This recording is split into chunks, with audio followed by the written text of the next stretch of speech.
Hello dear students. आज का हमारा लेक्चर है sources and salient features of British constitution.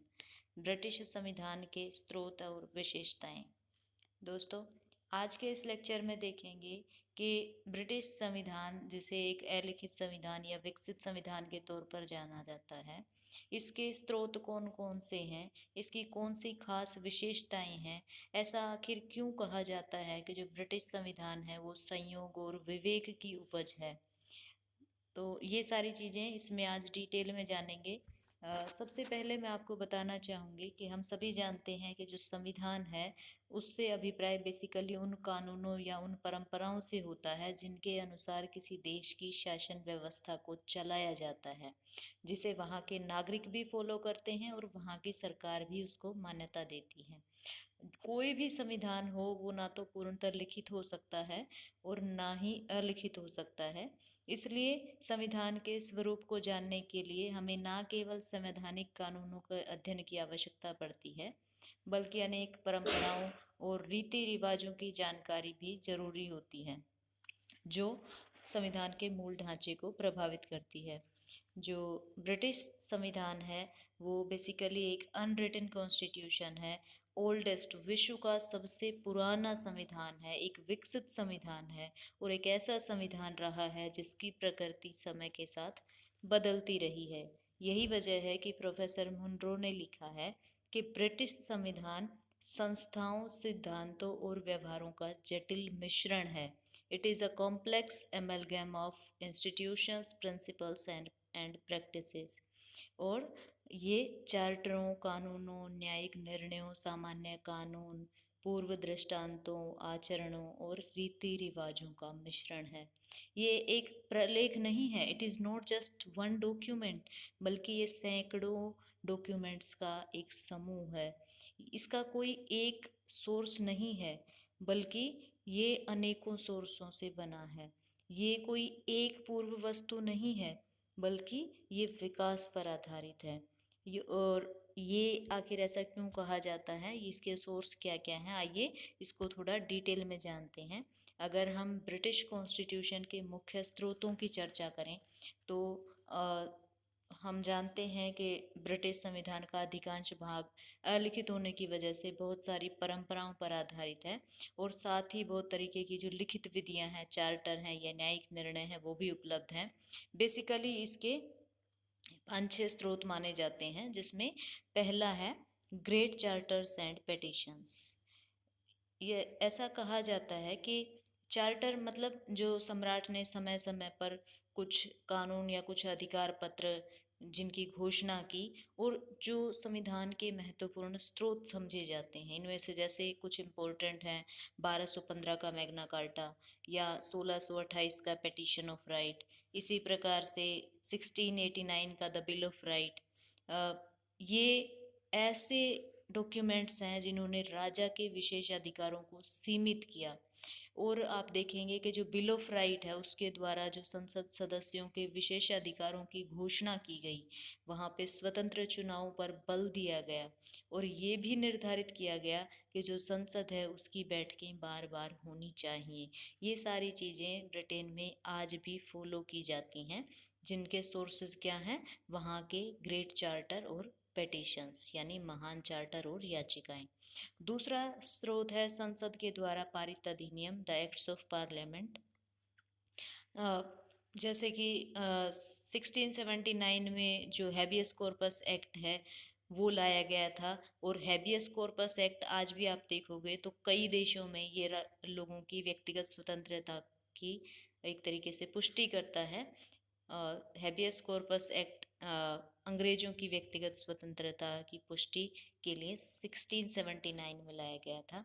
और 1701 में जो एक्ट ऑफ सेटलमेंट आया उसके थ्रू ये व्यवस्था की गई थी कि जो क्वीन एन थी उसके बाद इंग्लैंड का शासक कौन होगा, क्योंकि क्वीन एन जो थी उनका बेसिकली कोई पुत्र जीवित नहीं था, उनके जितने बेटे थे उनकी सबकी डेथ हो गई थी। तो इसीलिए उनके जब पुत्रों की डेथ हुई तो उसके बाद कानून बना करके एक्ट ऑफ सेटलमेंट के थ्रू डिसाइड किया गया कि उनके बाद का शासक कौन होगा। इसी प्रकार से हम देखेंगे कि वहाँ पे जो वोटिंग राइट को विस्तार दिया गया, वो 1832 में, 1867 में, 1884, 1918 और 1928 में अलग अलग एक्ट बना करके दिया गया। और 1911 और 1949 में दो ऐसे एक्ट संसद ने पास किए जिससे जो लॉर्ड सभा थी उसकी फाइनेंशियल पावर्स को बिल्कुल ख़त्म कर दिया गया। इसके अलावा आप देखेंगे कि जो ब्रिटेन है उसमें जो संवैधानिक कानून है वो उतनी ही आसानी से बनाए जा सकते हैं जितनी आसानी से कोई साधारण कानून बनाया जा सकता है, और उतनी ही आसानी से उनको संशोधित या रद्द भी किया जा सकता है। तो इनमें बदलाव के लिए उन्होंने कोई विशेष कार्रवाई की ज़रूरत नहीं होती है। ऐसा भी अगर आज पॉसिबल है तो उसका स्रोत है ब्रिटिश संसद के द्वारा पारित अधिनियम।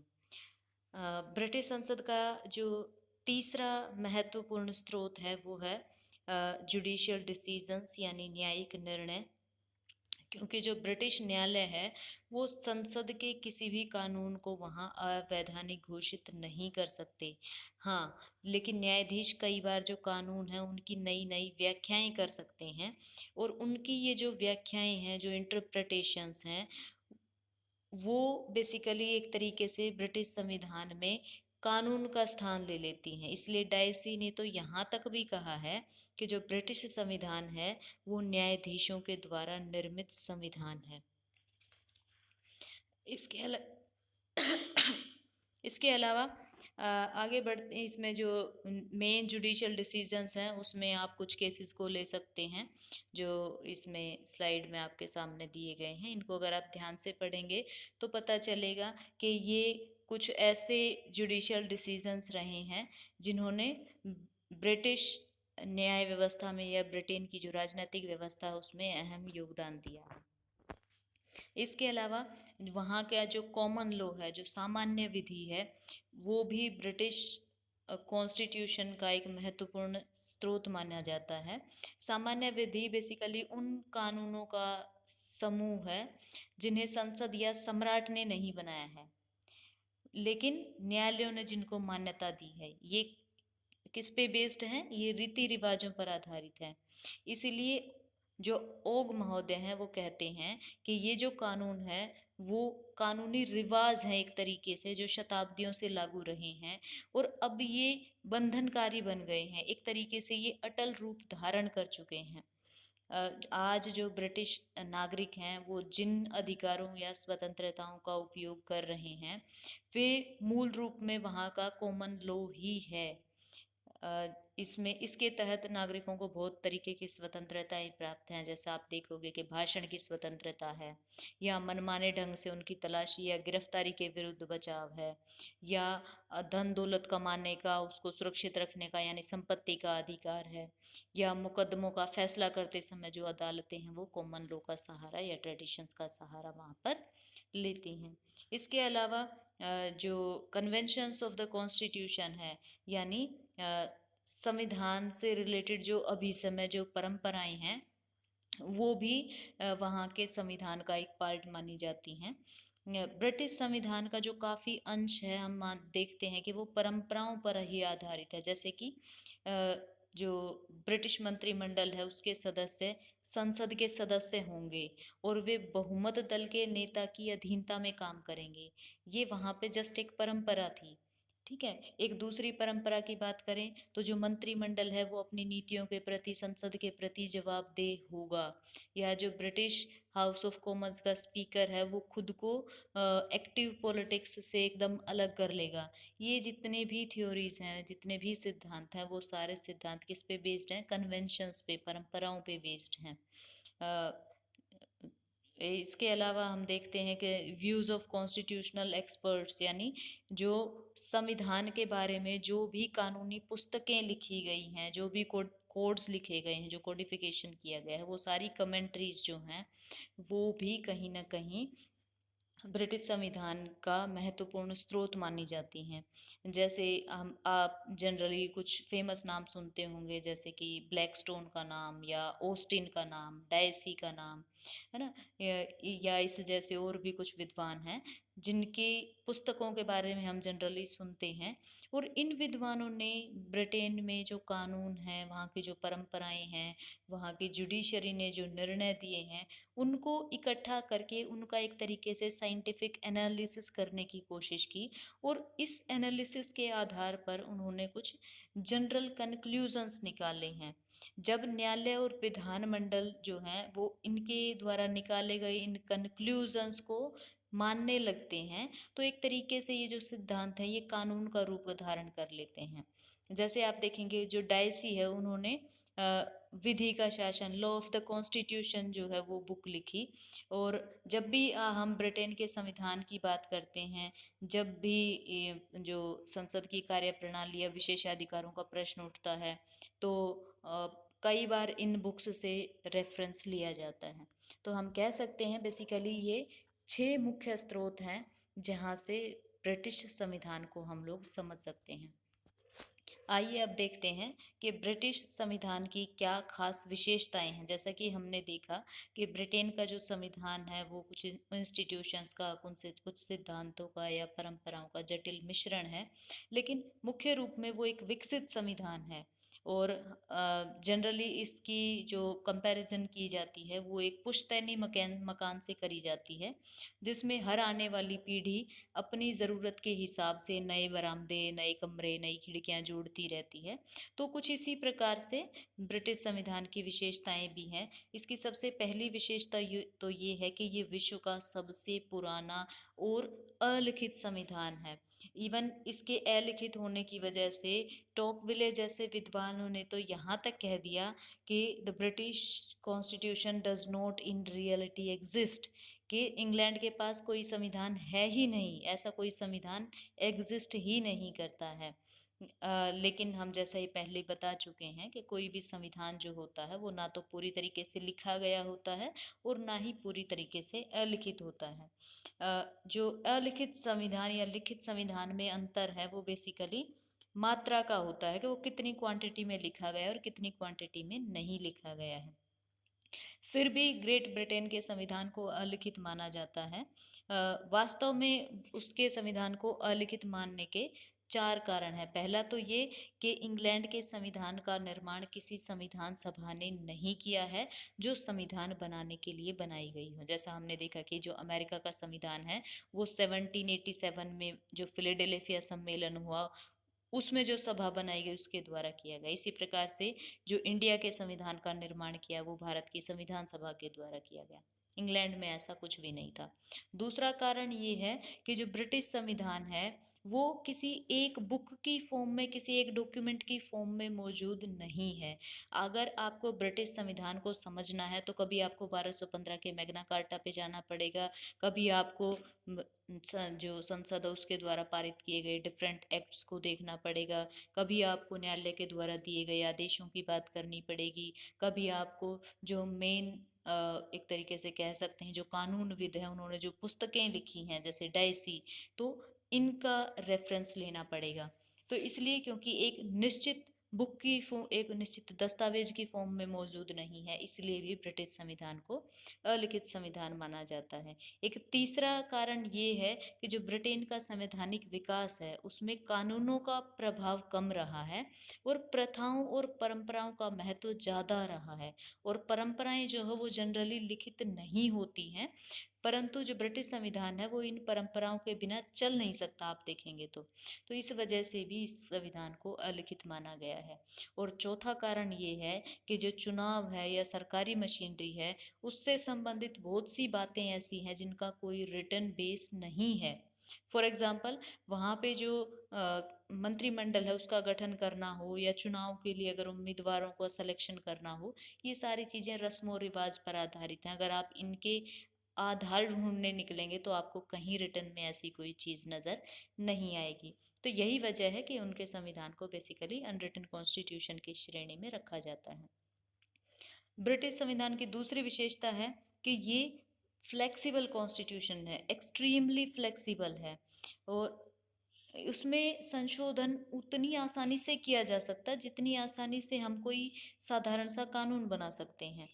जैसे आप फॉर एग्जांपल मैं आपको बताना चाहूँगी कि 1936 में ब्रिटिश संविधान ने ब्रिटिश संसद ने आधे घंटे के भीतर एब्डिकेशन एक्ट पास कर दिया था। और ये जो एक्ट था वो इतना ज़्यादा इम्पोर्टेंट था कि इसने जो एडवर्ड अष्टम था उसके राज त्याग को वैध ठहरा दिया था। उसके स्थान पर उसके भाई को राज सिंहासन दे दिया गया था। अगर ऐसी कंडीशन कहीं संयुक्त राज्य अमेरिका जैसे कठोर संविधान वाले देश में होता तो इतना महत्वपूर्ण संशोधन बड़ी कठिनाई से पास होता। तो इस तरीके के डिसीजंस भी अगर आधे घंटे के भीतर पास हो जाते हैं तो हम कह सकते हैं कि ये एक्सट्रीमली फ्लेक्सिबिलिटी ऑफ कॉन्स्टिट्यूशन का उदाहरण पेश करता है। तो ये इसकी खास विशेषता है। इसकी तीसरी विशेषता ये है कि यूनिटरी फॉर्म ऑफ गवर्नमेंट का रूप है ना। संविधान जो है वो केवल केंद्र सरकार की प्रभुसत्ता को स्वीकारता है। वहाँ पे जो प्रादेशिक सरकारें हैं वो केवल केंद्र की इच्छा पर निर्भर करती हैं। तो हम कह सकते हैं कि उसका अगर कोई कॉन्स्टिट्यूशन होता भी तो उसमें सारी शक्तियां एक ही केंद्र सरकार को मिलती जो अभी वहाँ पे हैं। तो ये भी उसकी एक खास विशेषता है। इसके अलावा जो ब्रिटिश संविधान है उसके अनुसार संसद की सर्वोच्चता स्थापित की गई है, सुप्रीमेसी ऑफ द पार्लियामेंट है। जो ब्रिटिश संसद की सर्वोच्चता के संबंध में एक बार एडवर्ड कोक ने लिखा था कि संसद की शक्ति और अधिकार इतने ज़्यादा ऊंचे हैं, इतने असीम हैं कि वे किसी कारण से किसी भी व्यक्ति के लिए सीमित नहीं किए जा सकते हैं।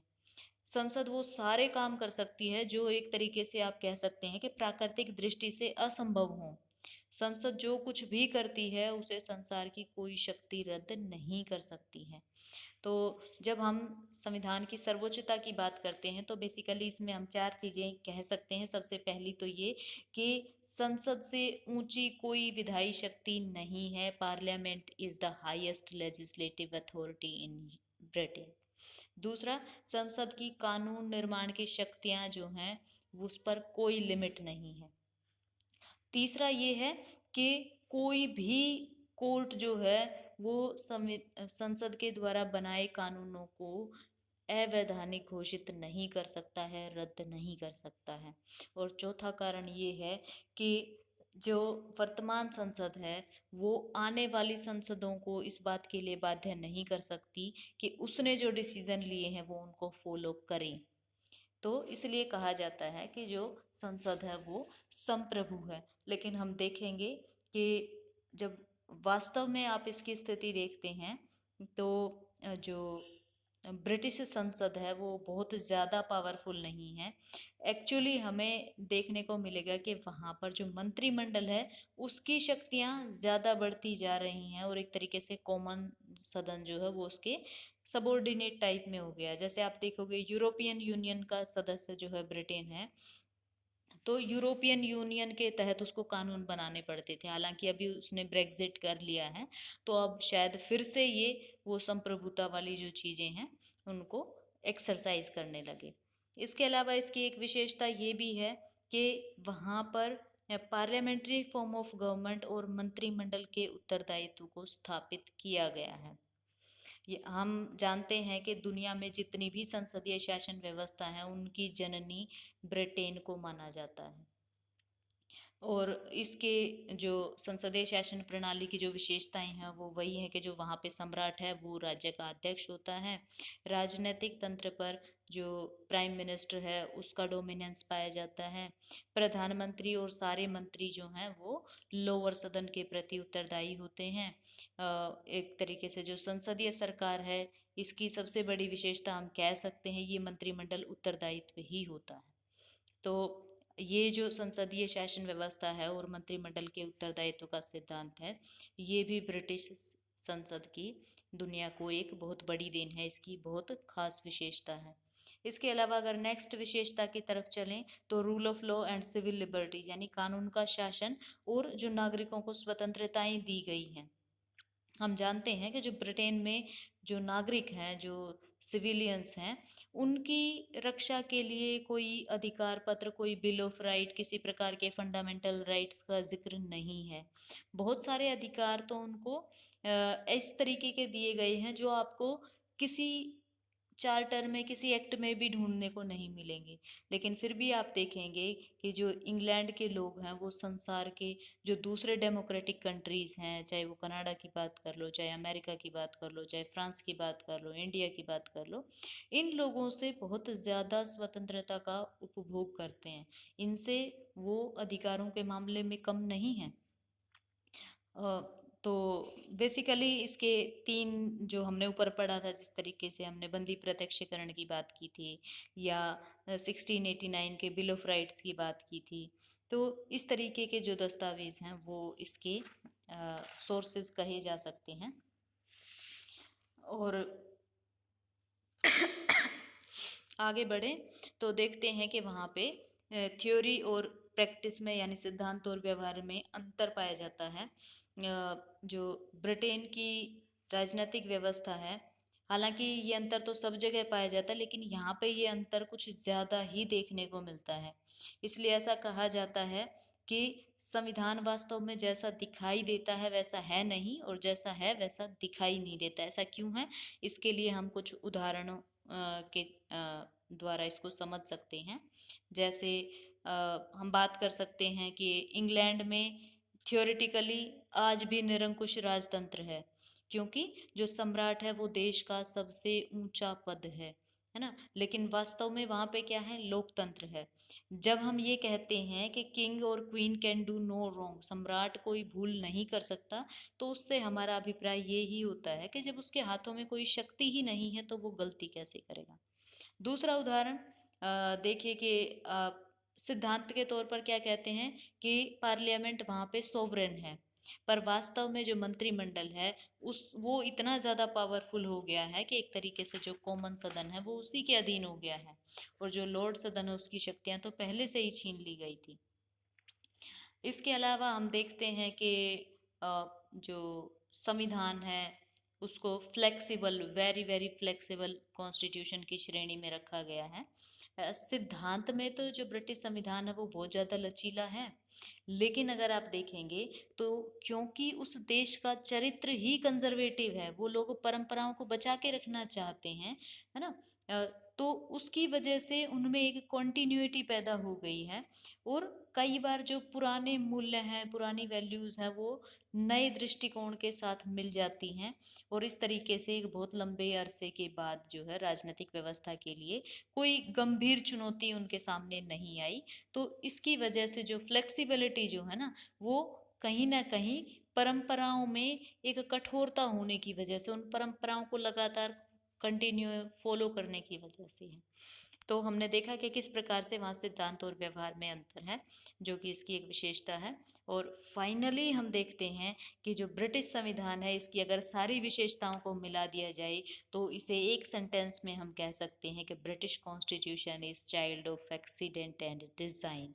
जो ब्रिटिश संविधान है वो संयोग और विवेक की उपज है। अब ये जो ब्रिटिश संविधान है उसको संयोग और विवेक की उपज क्यों कहा जाता है, आखिर कौन से ऐसे रीज़न हैं? तो सबसे पहले तो मैं आपको बताना चाहूँगी कि संयोग या विवेक की उपज कहने का अभिप्राय ये है कि उसके बहुत सारे सिद्धांत तो ऐसे हैं जो खुद ब खुद विकसित हो गए, और कुछ ऐसी विशेषताएं हैं जो संसद के द्वारा जानबूझकर बनाए गए कानूनों पे आधारित है ना। जैसे संयोग की उपज के अंतर्गत आते हैं कि जो बाई कैमरल पार्लियामेंट के जो 14वीं सदी में संसद थी, वो खुद ब खुद दो सदनों में बट गई। और इसके अलावा आप देखेंगे ग्रोथ ऑफ कैबिनेट सिस्टम, जो जॉर्ज सेकंड के शासनकाल में जो कैबिनेट की शक्तियों में बढ़ोतरी हुई, उसके बाद किस तरीके से प्रधानमंत्री के पद का विकास हुआ, उसकी शक्तियां बढ़ती चली गई, और बाद में जानबूझकर कुछ ऐसे कानून बनाए गए जिसके द्वारा जो राज सिंहासन के उत्तराधिकारियों का निर्णय किया गया, या बिल ऑफ राइट लाया गया, या बहुत सारे रिफॉर्म एक्ट्स लाए गए। और लास्ट में हम देखेंगे किस प्रकार से जो एक तरीके से टू पार्टी सिस्टम जो है वो भी एक्सीडेंटली वहाँ पे शुरू हुआ। किसी ने सोच समझ के ये नहीं सोचा था कि ब्रिटेन में द्विदलीय प्रणाली होगा, हो सकता था बहुदलीय, हो सकता है एक दलीय, लेकिन एक्सीडेंटली ऐसा हुआ कि वहाँ पे टू पार्टी सिस्टम इवोल्व हुआ। लेकिन वहाँ का जो संविधान है वो ना केवल संयोग की उपज है, तो हमने जो बात की वो संयोग की बात की, वो एक्सीडेंटली जो चीज़ें हुई उनकी बात की। अब कुछ ऐसी चीजों को जानते हैं जो जानबूझकर बनाई गई, कुछ ऐसे तत्व जो योजना पे, कुछ कानूनों पे, घोषणा पत्रों पे आधारित थे, है ना। तो उनमें जैसे आप देखेंगे 1701 का जो एक्ट ऑफ सेटलमेंट था, जिसके तहत व्यवस्था की गई थी कि जो महारानी एन है उसके बाद इंग्लैंड का शासक कौन होगा, क्योंकि उनका कोई लीगल उत्तराधिकारी नहीं था। इसके बाद हम देखेंगे कि किस तरीके से जो बिल ऑफ राइट्स लाया गया, जिसके तहत जो नागरिकों के अधिकार हैं उनको सुरक्षित किया गया, और ये इस सिद्धांत की पुष्टि की गई कि जो कानून है वो उसका स्थान सबसे ऊपर है, सारे व्यक्ति कानून के अंतर्गत हैं। इसके अलावा हम देखते हैं कि वहाँ पे कई सुधार कानून आए, या मताधिकार का विस्तार हुआ और एडल्ट फ्रेंचाइज लागू हुआ। जो हम देखते हैं कि कई बार ये जो रिफॉर्म एक्ट्स की हम बात करते हैं तो ये टाइम टू टाइम बदलते रहे। शुरू में देखोगे जो कैथोलिक धर्म के लोग थे उनको संसद सदस्य बनाने का अधिकार मिला 1829 में। उसके बाद जो ज्यूज थे, यहूदी थे, या खुद को जो लोग एथीस्ट मानते थे, नास्तिक मानते थे, उनको संसद में बैठने का अधिकार दिया गया।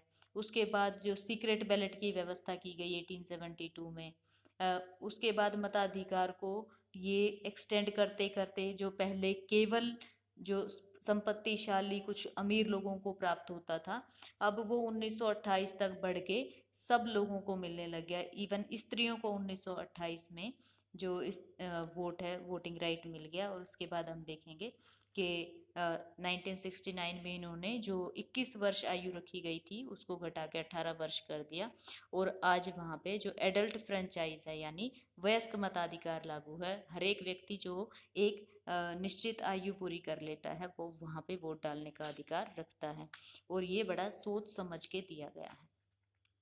इसके अलावा हम देखते हैं कि लॉर्ड सभा की शक्तियों में काफ़ी काट छांट करने वाले अधिनियम भी रहे। और जैसे हम देखेंगे कि हमने 1911 के एक्ट की बात की, और 1911 तक देखते थे तो हाउस ऑफ कॉमन्स और हाउस ऑफ लॉर्ड दोनों की शक्तियां लगभग बराबर रहती थी, लेकिन 1911 में लॉर्ड सभा की जो फाइनेंशियल पावर्स हैं उनको बिल्कुल सीमित कर दिया गया, लगभग खत्म कर दिया गया। इसी प्रकार से 1949 में जो उसको डिले करने की शक्ति फाइनेंशियल मैटर्स में 2 साल की दी गई थी उसको भी घटा के 1 साल कर दिया गया, है ना। तो इस प्रकार से हम कह सकते हैं कि जो ब्रिटिश संविधान है वो संयोग और विवेक की उपज है। और ये जो वर्ड है कि ये child of wisdom and chance है, ये बेसिकली लिटन स्ट्रेची ने कहा है। और हम जानते हैं कि अब तक हमने इसकी जो भी विशेषताएं पढ़ी है उससे लगता है कि जो ब्रिटेन के लोग हैं वो स्वभाव से रूढ़िवादी हैं, वो हिंसक परिवर्तनों को पसंद नहीं करते हैं।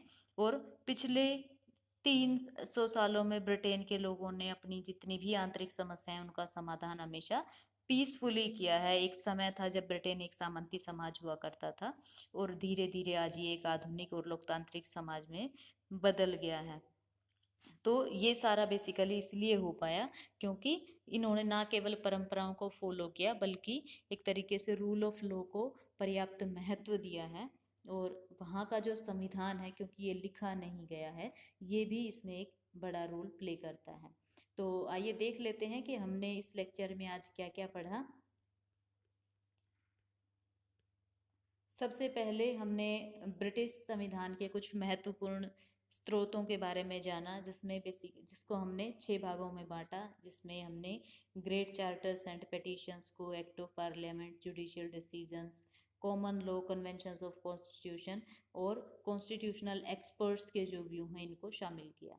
इसके बाद हमने इसकी महत्वपूर्ण विशेषताओं के ऊपर एक नज़र डाली, उनको डिस्कस किया, और फाइनली हमने देखा कि आखिर क्या कारण है कि ब्रिटिश संविधान को संयोग और विवेक की उपज माना जाता है। और लास्ट में हमने देखा कि बेशक से ये अलिखित संविधान है, बेशक से ये परंपराओं पे आधारित है, उसके बावजूद भी ब्रिटिश संविधान जो है वो बहुत सफलतापूर्वक काम कर रहा है। यही वजह है कि जो इंग्लैंड के संविधान है वो उतने ही अधिकारों का, उतनी ही स्वतंत्रताओं का उपभोग करते हैं जितना कि किसी अन्य देश के, किसी अन्य लोकतांत्रिक देश के नागरिक हैं जो वो करते हैं। और ऐसा सिर्फ इसलिए हो पाया है क्योंकि इनका जो संविधान है वो कैसा है, डायनेमिक इन नेचर है, वो समय के साथ बदलता रहता है, परिस्थितियों के अनुसार ढलता रहता है। तो ये था हमारा आज का लेक्चर। नमस्कार।